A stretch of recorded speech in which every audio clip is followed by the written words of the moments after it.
I thank everybody for your love and encouragement, your condolences, your plows. Thank you for your support and for me and my family as we go through the loss of my mother. And one thing I want to say is that today when I went to be in the presence of Yahuah and we talked about stuff and things like that, and I had so much peace because I know she's there and things like that. But I did. I asked Yahuah for a hug and he came and he helped me. And then as he helped me, the Ruach HaKodesh came and helped me, got in the hug too. So that's what made me cry. And I said, thank you, Yahuah, for your love. And what he reminded me is, when you lose a loved one, it's important to think about what they taught you, your experiences with them, whether they were positive or negative, and the lessons and the things that you experienced, reason why that person was in your life. Of course, I wouldn't even be here if my mother was it. And one important thing that my mother taught me is that Yahuah was real. She got me my first Bible. She noticed I could read. I didn't even know I could read other books, but I just read the Bible because that's what I knew I could read, because Yahuah taught me to read. Later, after my mother taught me, he was real.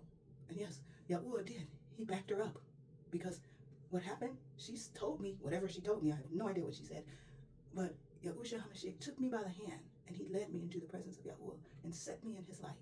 And then Yahuah said, hey, this is what he said, I'm God. And basically he said, I'm the one your mom talking about. And he said, be my friend, among other things. And I remember feeling feelings that we don't have here, but I remember feeling love and power and understanding. Of course, it wasn't until later that I knew what those were. And so that's one of the most important things that I got from my mother. And she said, Yahuah raised you. And I said, yep. And that's what that scripture that he raised me up with. Two. The first one was Enoch walked with Yahuah and he was not, for Yahuah took him. But the second one was, when your mother and father forsake you, Yahuah will take you in. And he always backed my mother up with me, teaching me the things.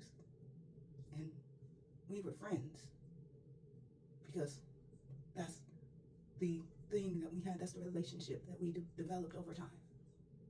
And I'm so grateful for my mother. I'm so grateful for her life. I'm so grateful for the experiences. And that's what I want to encourage other people to remember. That yes, Yahuah will put people in your life for a reason. And in that reason, let him get the glory from it all.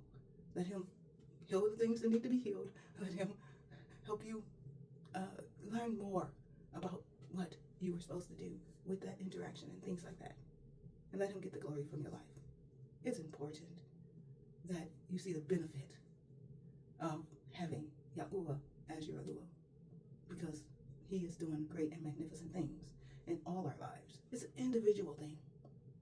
And what he wants us to know is that he is about each and every one of us. He knows the heart. He's the one that starts it, and he's the one that stops it. And as someone told me, the eyes are the windows to the soul. And what Yahuah is doing is he's revealing that his eyes are on us. And who is his eyes? The Ruach HaKodesh, because the Ruach HaKodesh is his soul. But anyway, know that Yahuah loves you. Accept Yahuah's love. Love yourself. I love you. Other people love you. Accept our love. On your own throne, you are responsible for your life. And of course, get with Yahuah. Till next time. Shalom.